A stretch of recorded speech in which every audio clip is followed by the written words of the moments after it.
Hello, everyone. Welcome to Grid Live Pre-Race. Joe Samaniego here, along with Jackson Todd from 36xracing.com. A big thank you to our Patreon investors, Colin, Michelle, Mark, Robin, David, and Matthew for investing in us each and every month. It's been a great couple of months with Jackson Lambros at Long Beach. A couple of weekends ago, we've had folks at the Thermal Club. We're very excited. And then, of course, you could do Buy Me a Coffee YouTube Super Chat, contribute to the Gridner, keep investing in us. And, of course, the simplest way to support us, subscribe, hit the bell icon. That's the best way. Share with your family and friends that love motorsports. Jackson's been a while since we both were on the air. A lot has happened, and a lot has happened since Tuesday when we all woke up to the news that Penske, essentially their St. Pete race, it was disqualified using push to pass illegally when they were not supposed to on the starts restarts. Yesterday, Josef Newgarden, he was the fastest in practice, but he was definitely the center of attention because of the disqualification, and then an emotional press conference where he essentially said he took the blame. What he did was wrong. It was black and white. But I gotta say though, while he is taking the blame, it doesn't make a lot of folks happy. There's still a lot of folks unhappy. Starting out with some of these comments from Zach Brown. According to motorsports.com, he is, quote, disappointed in the various excuses. Colton Herta, he's been very vocal. He's calling it BS. Very strong words from Colton Herta. Pato O'Ward said, maybe we were the benchmark one weekend, but we were stolen out of better results because of X, Y, and Z. Of course, Pato O'Ward inherited the win and said in the interviews over on Front Stretch, you can't really celebrate because you got to focus on this race. Graham Rahal, now you're just digging yourself into a hole. That's just absolute BS. And then Scott Dixon, when asked if he believes Penske's explanation, bluntly, no. Every team did hybrid testing. It's not part of a code that you need to change for hybrid testing. So I don't. I don't know where they're going with that one. Jackson, I got to ask you. You and I, as I mentioned, it's been a while since we've been on the air, about 3 weeks. Your thoughts on all this that has occurred since Tuesday? It's been a lot. I mean, it's kind of it. I hate to just throw it as like another one on the IndyCar pile. Is this year's kind of going for IndyCar? Um, but yeah, I was pretty shocked to see that. I assumed when I saw, I kind of skimmed the headline or whatever. I assumed this was about Long Beach, but no, we went all the way back to St. Pete to try to solve this problem. The press conferences, the press conference from Newgarden it was a lot. It was more than I thought it was going to be. Scott McLaughlin and Will Power put out their statements that I feel like kind of you know shared their stance on the situation, summed it up pretty well. But Joseph, very, very emotional in that press conference.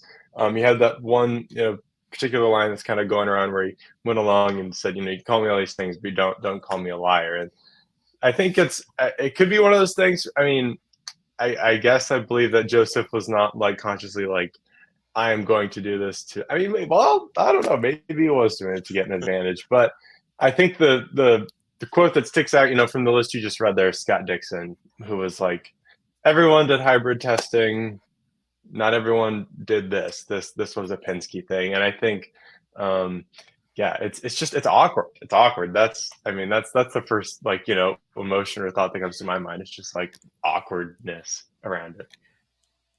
It's so awkward, especially considering Roger Penske owns the team, owns Indianapolis Motor Speedway, owns the series, and then his team does this. And it's been interesting because I hear folks saying, Roger is one of those team owners, they don't look at, cheating. They look at finding a competitive advantage. But the one thing I keep thinking about, this was not a gray area.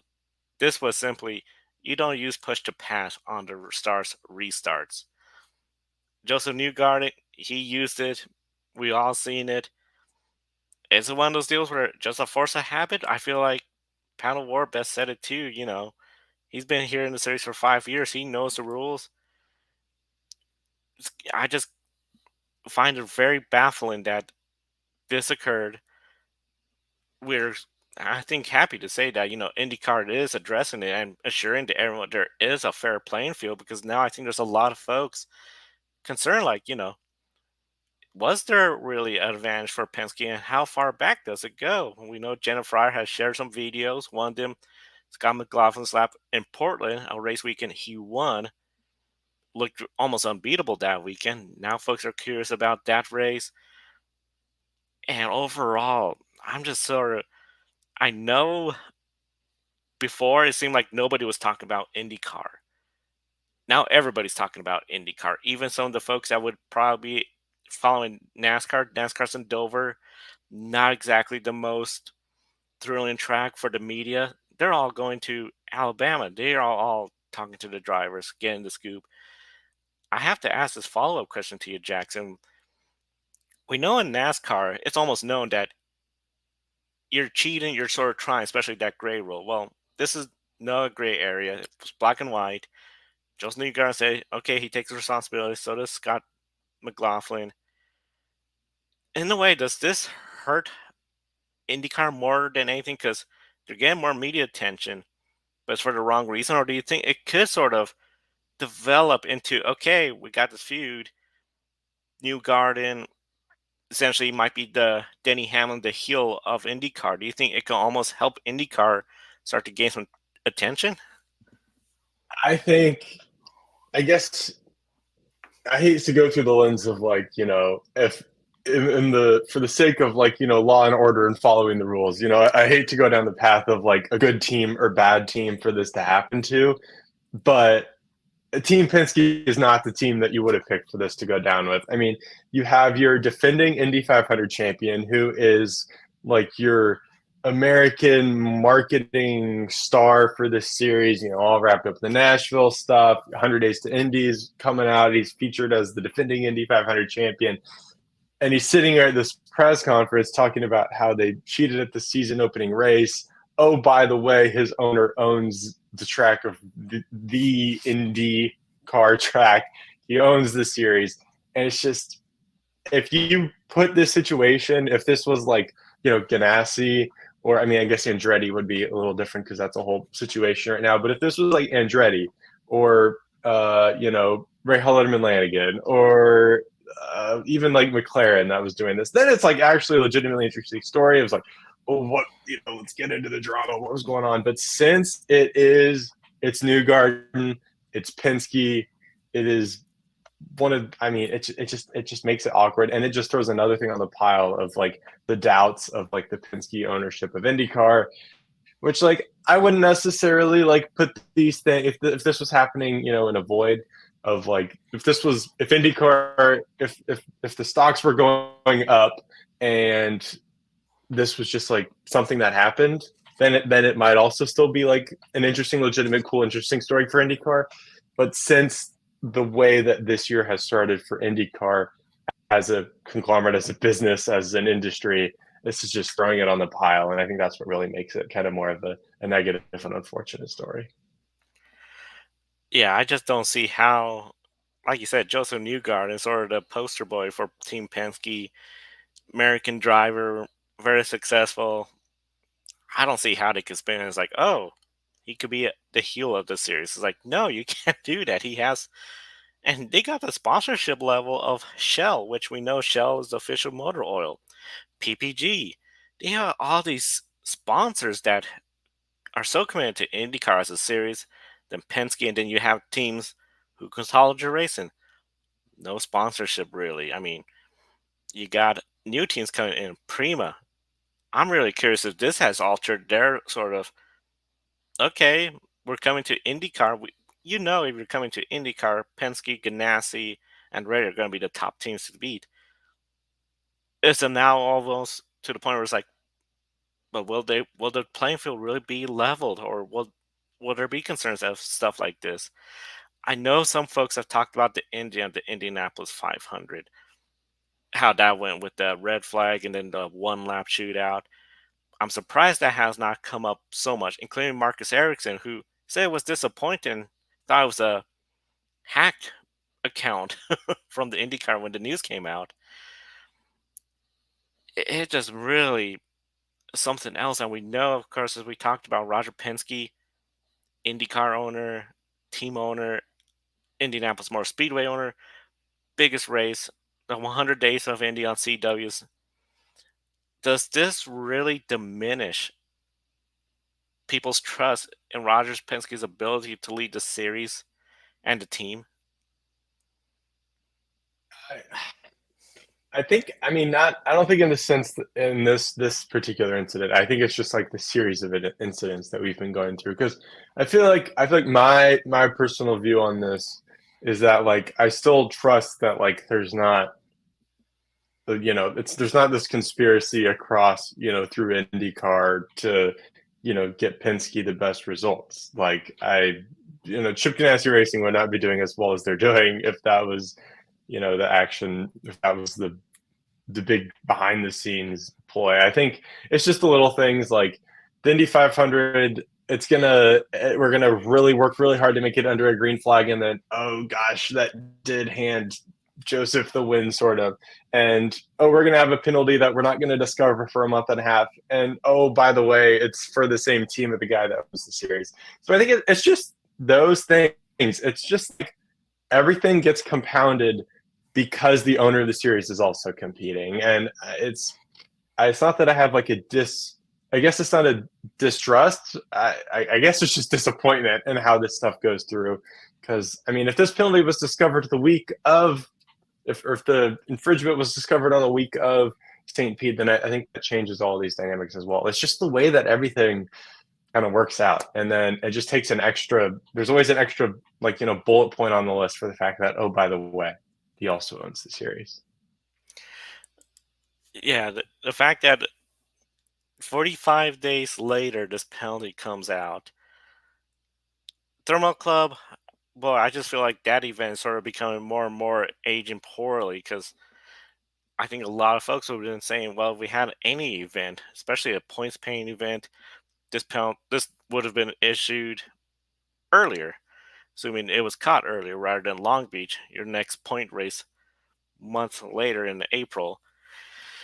I think for me, when it comes to Roger Penske, I think Roger himself, I don't think has the intention of, monopolizing everything and trying to. He understands conflict of interest, but I just feel he might need to look into taking an additional step or something to assure the competitors, the teams, the fans, the sponsors, like, look, this is not who we are as a team, as an organization. IndyCar is fairly ensuring that everyone has an equal opportunity. What the teams do to try to gain that opportunity, you can't really regulate that. That's going to happen all the time. But the image that the team that Roger owns had this advantage, and people are questioning. This was something Pat O'Ward said on FrontStretch.com. He thinks there's more if you dive deeper into it, and we've seen the videos from Jennifer from 2022.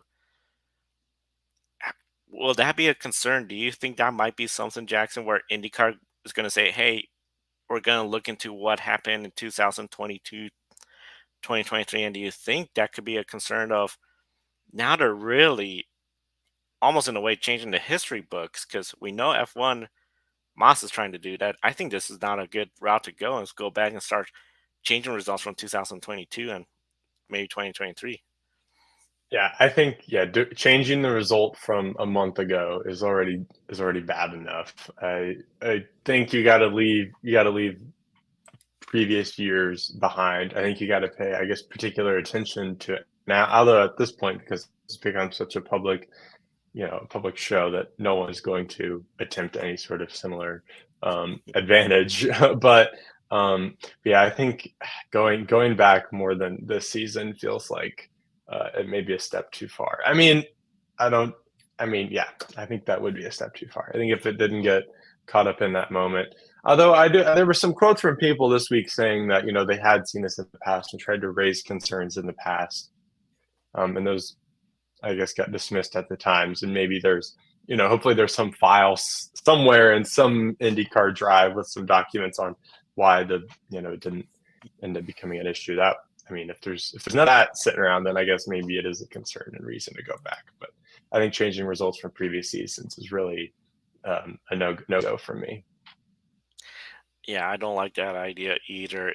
It just opens up a plethora of issues, in my opinion, trying to go back, correct something that, okay, somebody had an unfair advantage then, but then, I mean, you're changing race results, point standards, all this, and it's just too much. I mean, if this was, like you said, if they had found this out Monday or Tuesday after the race, I think more people would have been, oh, okay, but 45 days later, that is really something else. And of course, right now, the IndyCar Series drivers have just taken the track for their second practice session. One of the big things we know, Scott Dixon, focusing on the race itself, he was 21st in practice yesterday. I think a lot of us going to be following what he could do because Scott Dixon, it's also very interesting. At the last six races, so counting the two this year and the four last year, he has won four of them.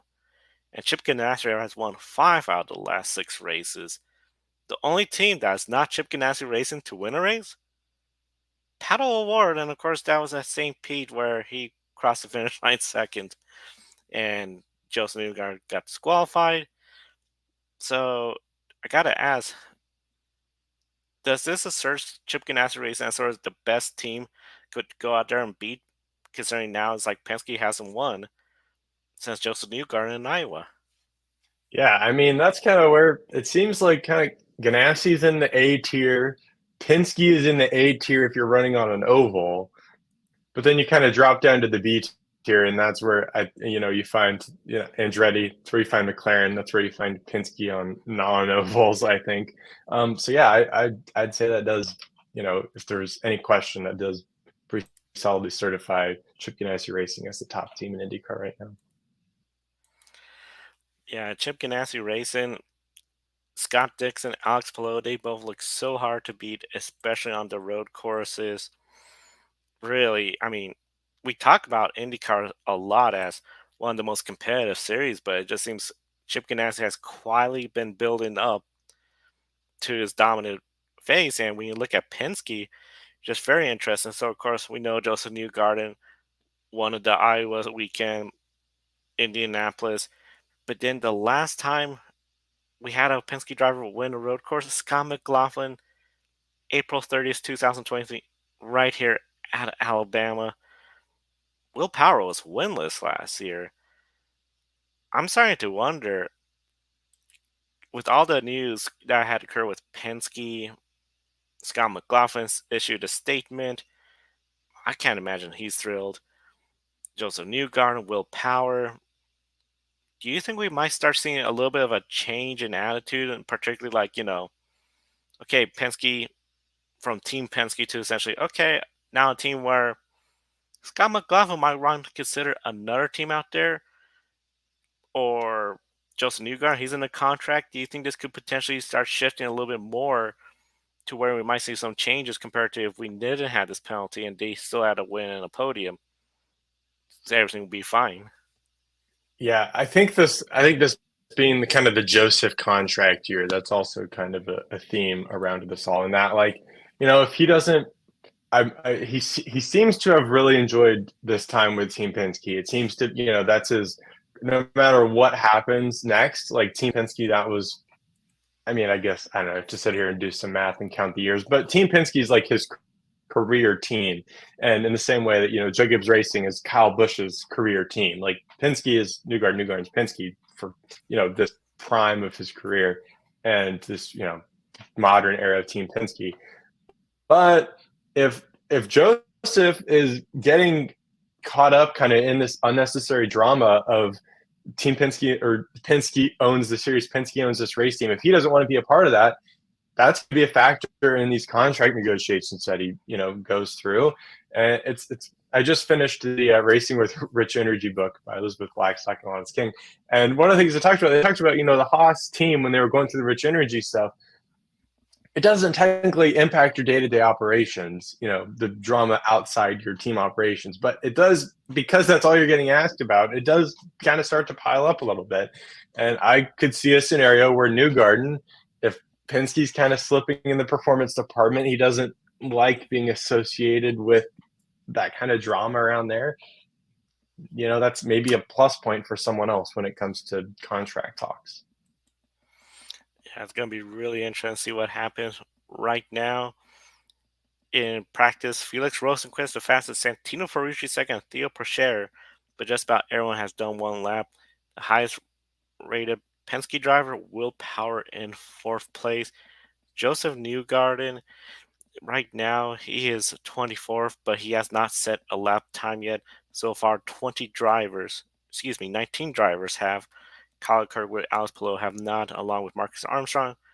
Newgarden, McLaughlin, Dixon, they're all still in the pits, so it's going to be really interesting to see what happens. And one of the things I'm thinking about too with the contracts, Chevrolet, their last win has been with McLaren with Pato O'Ward, and it's been a while since Penske has gotten a win with Joseph Newgarden on a road course. That was 2022 Elkhart Lake. So I think it'll be really interesting to see how this is going to change that discussion, as you said, with the contract talks.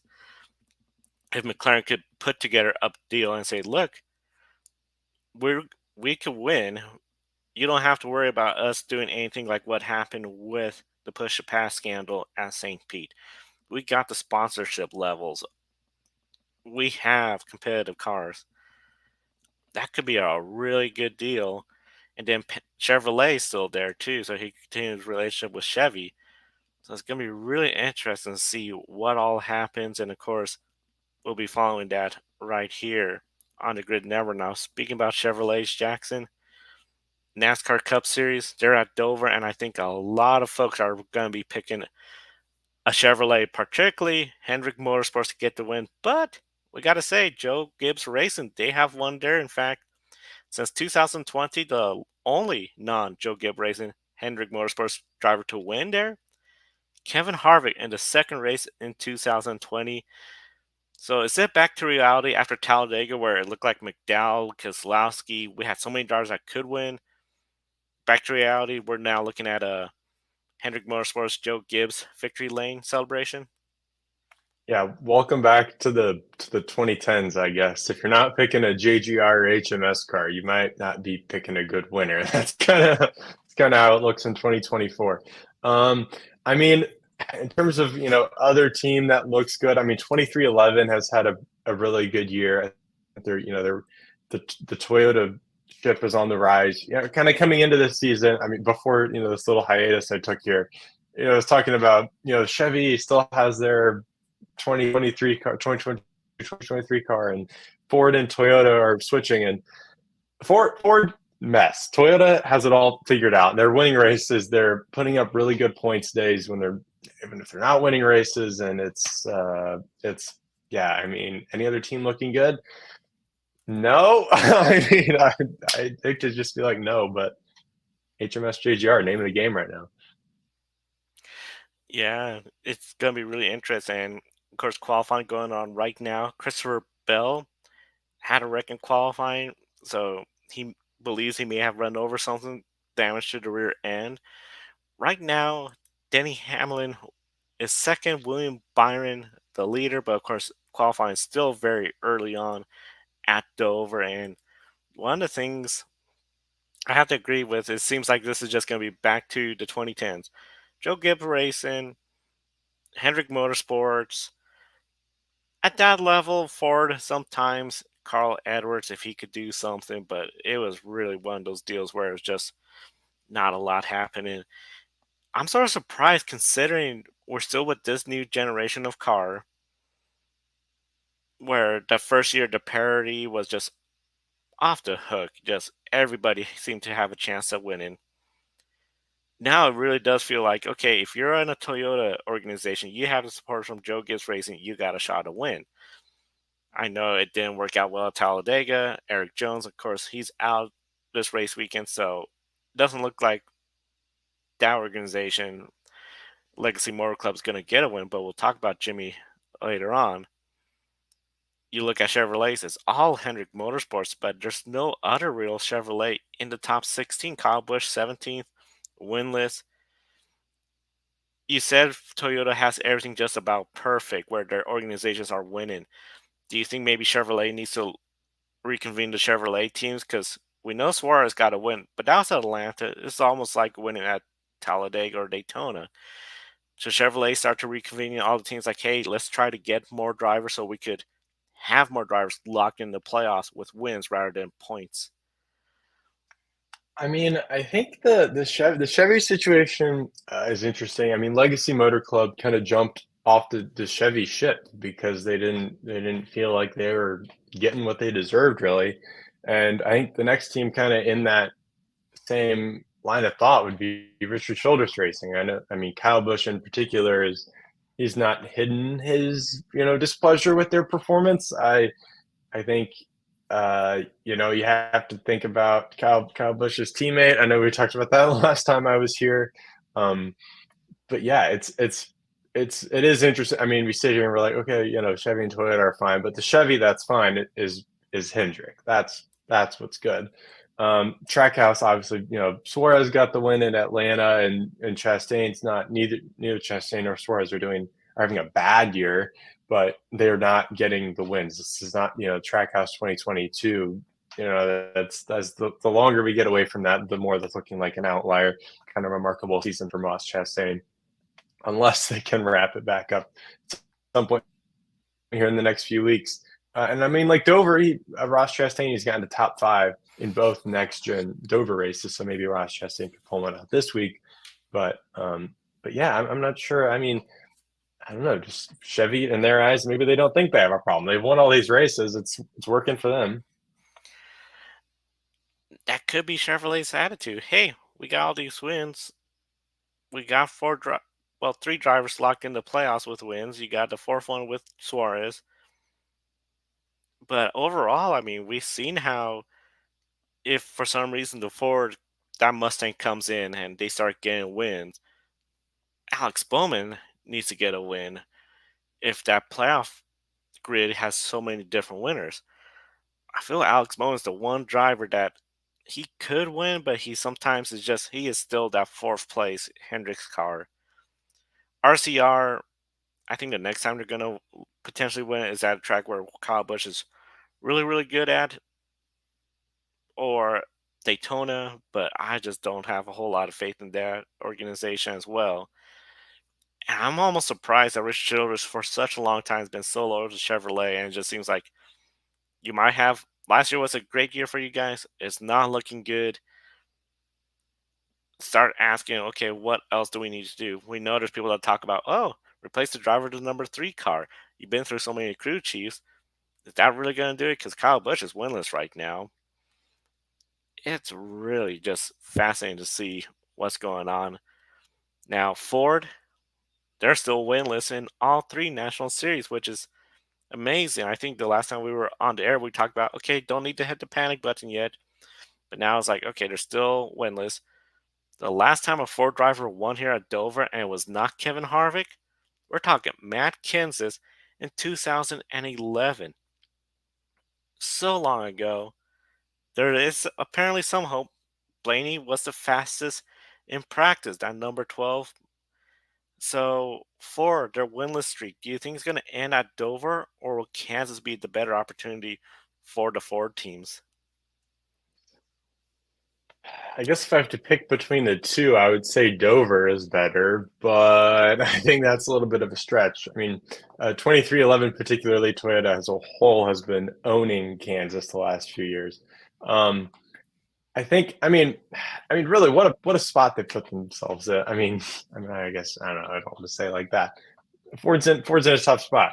You've made it through. You can break the NASCAR season down into. You have this first chunk of 10 races. You have the summer 10 races. You have the 6 race push to the playoffs, and you have the playoffs. And we've made it through the first 10 races. The start of the season, they're still winless across all 3 national series is insane because the development ladder with Ford is lacking a little bit. That's not. I don't think that's a hot take, big secret there. But yeah, Talladega was their chance. You had Michael McDowell and Brad Keselowski. One of those 2 cars, you could have guaranteed one of those 2 cars is winning that race. One of those cars that might not, they're going to be kind of floating maybe near the playoff bubble, depending on how things shake out. They locked into the playoffs. But no, Michael McDowell's block threw that all away. And that's just, I think that's just the, I don't know, that's just, I don't know, that's what I look at in all this is just, it's the little things like that, just throwing that away. Um, and yeah, I don't know if they have a good opportunity to end it because I don't think they're going to win at Kansas. I think, I mean, Blaney being fastest in practice is a good start to the Dover weekend, but there's a lot of other really good cars out there on the racetrack that have not been struggling. And it's just that block from Michael McDowell. Originally, I was thinking, okay, maybe Brad Keselowski was a little too over aggressive, but seeing especially the in-car camera is like, nah, McDowell. That second block was rough and heartbreaking for Ford. It looked like they could have even had a 1-2-3 with Gragson pushing Keselowski. Went up in smoke. Ty Gibbs, I mean, not excuse me, Tyler Reddick getting that win. So that was just a big story. But Ford, I think, I don't know what's going to happen. I don't know. Blaney doesn't seem like a driver that he could have a good run at Dover, but I don't know if he could exactly get to win. One of the things that's interesting advancing to the final round right now, we have William Byron, Denny Hamlin, AJ Allmendinger. What an effort for that team. Noah Gragson, there's your first Ford, and I feel he's starting to turn things around. We got Kyle Busch, Blaney in another Ford, Reddick, Michael McDowell coming back after Talladega was a pretty good Bowman and Chase Briscoe. Noah Gragson, this last couple of weeks, he's had a good run. Las Vegas top 10, then sometimes just nowhere. Do you think maybe now he's at that point with him and the team and what he had gone through last year that he's got enough stars to where he's starting to build that confidence, or you think there's still more room for him and especially Stewart Haas Racing to improve, and this is just could be just a hot streak going? Certainly still room to improve. But yeah, no, Gregson, he really seems to be settling in pretty well here with Stewart House Racing. I feel like I kind of, I've been gone here for these last few weeks, but suddenly he's shooting up the leaderboards. Like he was in the picture, not at Talladega. He was there at the end, not by chance. He was there before the big one, right there, pushing almost Brad to the win. And then didn't he have a decent day at Texas? Maybe I'm making that up. But yeah, I think Gregson's settling in at Stewart House Racing a little quicker than I thought he was going to. Which maybe this kind of wraps back around to the discussion of what Legacy Motor Club was dealing with previously, and maybe they weren't getting the best equipment that they could, getting the best support from Chevrolet that they could.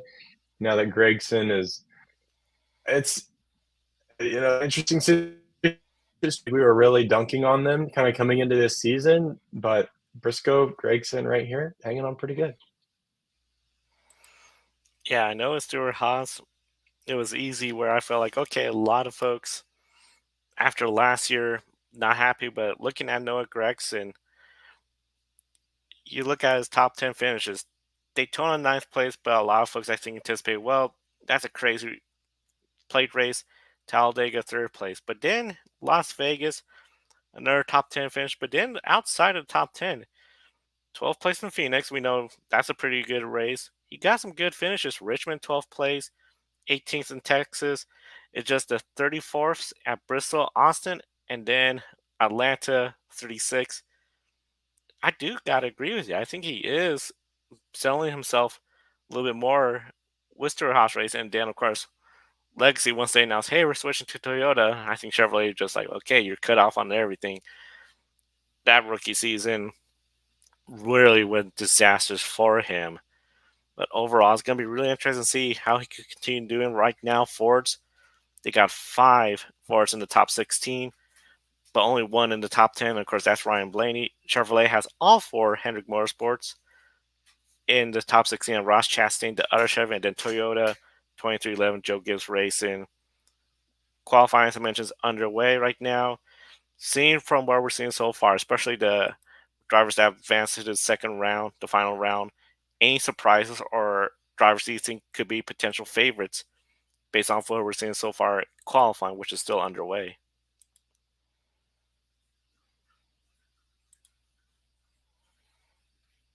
Oh, think looks like we may have some a little bit of technical difficulties here. So we'll see. But one of the big things I'll say once Jackson gets back here is when it comes to the NASCAR race, we're going to be looking at qualifying being a big issue because that's always something where qualifying, if you're starting up front, you can have potentially a better day. And overall, I'm really excited to see what happens in the big race here at Dover, the Worth 400. And overall, it's going to be, I think, a phenomenal day of racing when we have MotoGP. They're going to be racing tomorrow. NASCAR, the Cup Series at Dover, and then INDYCAR at Birmingham, Alabama for the Grand Prix of Alabama. So it's going to be really interesting to see everything that occurs this upcoming weekend. With that said, we'll switch over to MotoGP. One of the big things, MotoGP, we had the sprint race, and it was a very exciting race in MotoGP in Jerez. I'm really fascinated with the sprint race. We had so many riders fall down, go out of the race. One of the big things, Maverick Vinales, overall looked like he had a good race going, but on the second to last lap, I believe, or 5 laps ago, went down. Now Jackson is back again. So Jackson, welcome back. Internet, live Yeah, it's television, just way one to of those go. things. So Although my lighting looks better this time. I don't know what. I guess I needed the refresh. not a problem. Since you're back, we'll go back to the NASCAR question. Based off what we're seeing in Mhm. qualifying, any drivers you're seeing as a potential surprise? And Jimmy Johnson, fifth in the practice, could he be up there towards the front? Yeah, I was surprised to see Jimmy got fifth in practice. I mean, he's talked about this next gen car. I mean, yeah, we saw him struggle with the next gen car, but this year, now that he's running more races, he was like, "Yeah, guys, this is tough. I'm learning here." And but now fifth in practice, that's really good. He talks about going to Dover, a track that he's had plenty of success at. I'm wearing my this is for the occasion. We're going to Dover and bought the Jimmy gear. Um, but yeah, that's pretty cool. I don't think he's going to be a contender for a win, but it's nice to see him running up front, especially now that they're down Eric Jones. Team's not an easy spot. Also, Jimmy, he ran at Texas. He's running this week, and he's running at Kansas next week. He's going to be running the Coke 600. Just trying to find a little bit of a flow of this car on the intermediates. I think that's really good for him as an owner to understand that, and also just give the team some extra data points, here and there on various things. But I think a win would be a little bit out there for him. But I think in terms of the qualifying group and who's having a good day, AJ Allmendinger, that's a surprise. I know that's another team addition to SHR. We've been dunking on Colleague quite a bit and talking about them selling charters, but like this is a good weekend for them. They can show up and put a good day together with Allmendinger. I think Michael McDowell coming out after the week at Talladega and causing the wreck at Talladega and putting up a good day on one of the classic NASCAR tracks would be a really good move for front road, kind of as a reminder to be like, yeah, we're not just here to wreck the field at Talladega. We also compete on these other tracks too, because we've seen a lot of progress from them in the last few years on the intermediates and so on.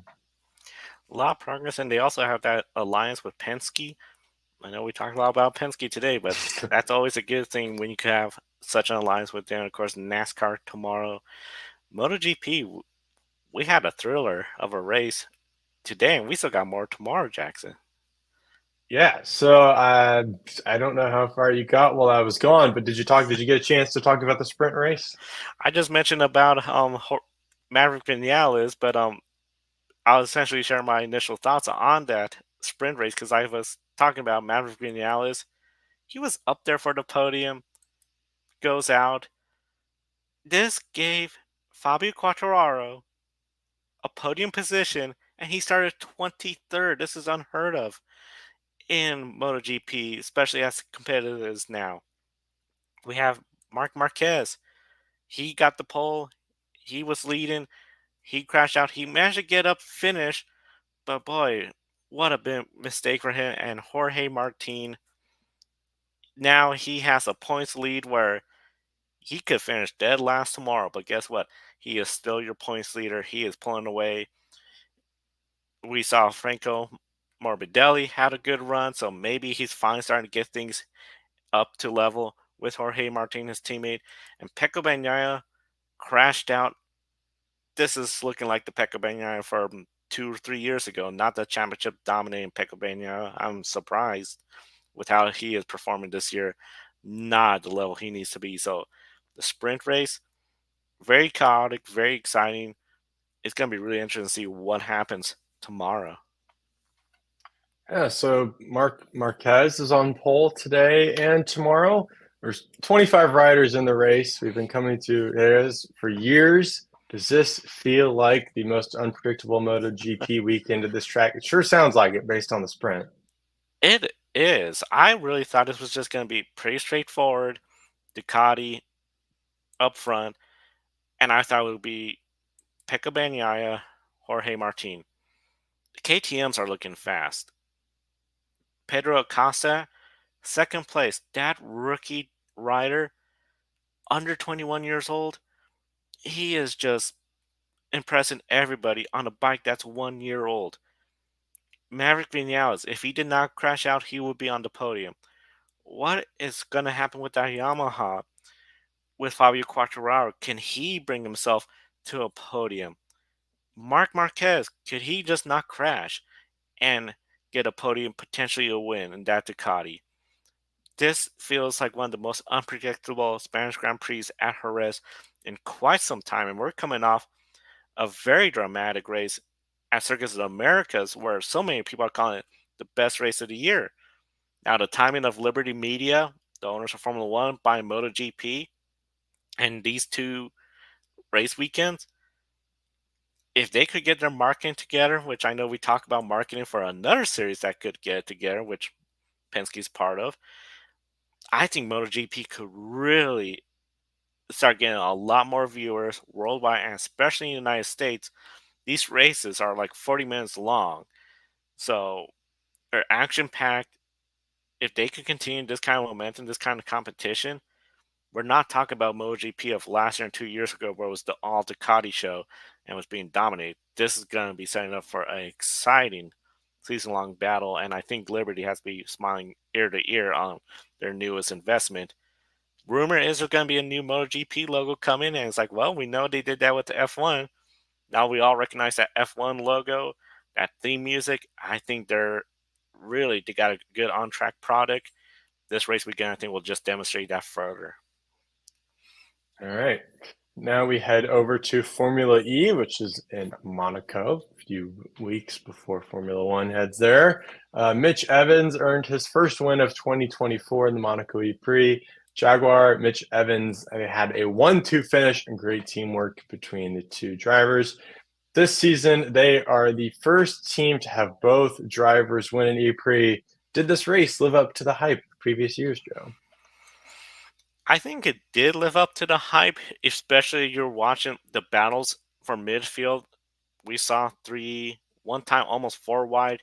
You're not going to get that at the Grand Prix. But overall, and this is a good thing for Jaguar, they essentially stunk up the show with the two of them working together. When one of them was getting the attack mode, the other ones was slowing up the pack. That could have easily gone wrong. So Jaguar, the two drivers, Nick Cassidy, Mitch Evans, they did a phenomenal job controlling this race. Considering that this race, the big show is the Formula One Grand Prix, I feel they're always living up, exceeding the hype, because F1 is just not delivering exactly the best product at this track. They need a lot of work.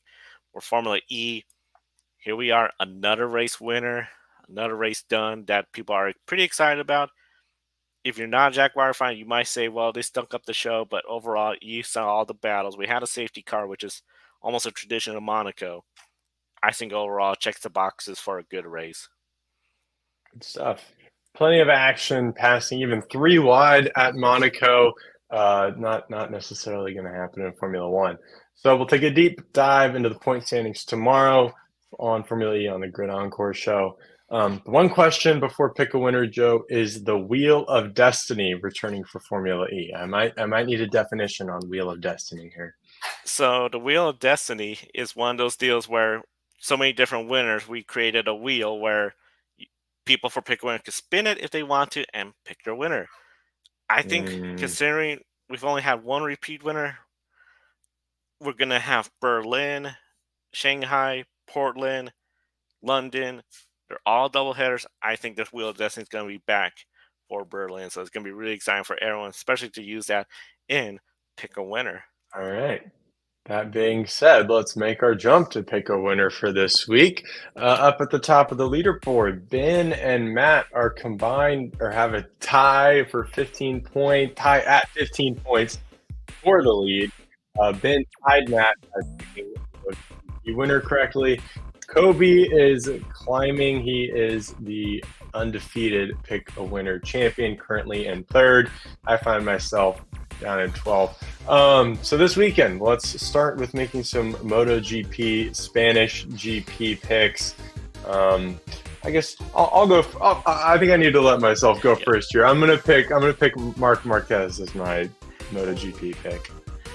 Marc Marquez, I think it's a really good pick. I think I'm gonna go with Jorge Martin just because he has the momentum, but Marc Marquez, he's on the pole. If he has a clean race, he should get it. All right, now switching to INDYCAR at Barber. Joe, I'll let you go first for this one. Oh man, we haven't gotten qualifying yet, but knowing the history at the track here, I think I'm gonna go with Alex Palou to get a win, continuing that Chip Ganassi winning streak. I was kind of leaning. I was thinking on the Alex Palou train, but I think I'm going to pick Pato O'Ward. I think getting the unofficial retroactive win, I think that's going to change a little bit of momentum within that team, and then he's finally going to be able to break through and pull off a string of wins. Maybe multiple this year. We'll start with this weekend at Barber. Next, we'll go NASCAR at Dover. Qualifying still in progress. Final round going right now. I'm going to pick a driver that is not in this final round of qualifying. I did mention him earlier in the show. 2 top fives, back-to-back Dover races. I even said if you're not picking Hendrick Motorsports, Joe Gibbs Racing, you're in a tough spot. But I'm picking Ross Chastain to win at Dover. Wow, Ross Chastain. I'm gonna go with a safe bet, but he has yet to win here. But I think he's just that good this year. William Byron, I think he's gonna pull off a win at Dover. And with that said, we encourage everyone to comment with your picks for Pick a Winner. Very excited to see what happens. Of course, we're going to recap all the races tomorrow on Grid Life Wrap Up. So be sure to subscribe, hit the bell icon, so that way you don't miss any of our programs. Grid Encore will be on the air Monday, and then we'll have all the races to recap with everything going on at Barber Motorsport Park, Jerez, Monaco, a deeper dive into the point standing, and of course, Dover to wrap it all up. And a big thank you to Colin Michelle, Mark, Robin, David, and Matthew for investing in the Grid Network each and every month. We appreciate it. You two can do that. Help us stay on the air and pay the bills. Jackson, very excited to have you back on the air. For Jackson, Todd, I'm Joe Samaniego. Thank you for watching today's program. We'll see you next time and enjoy the races.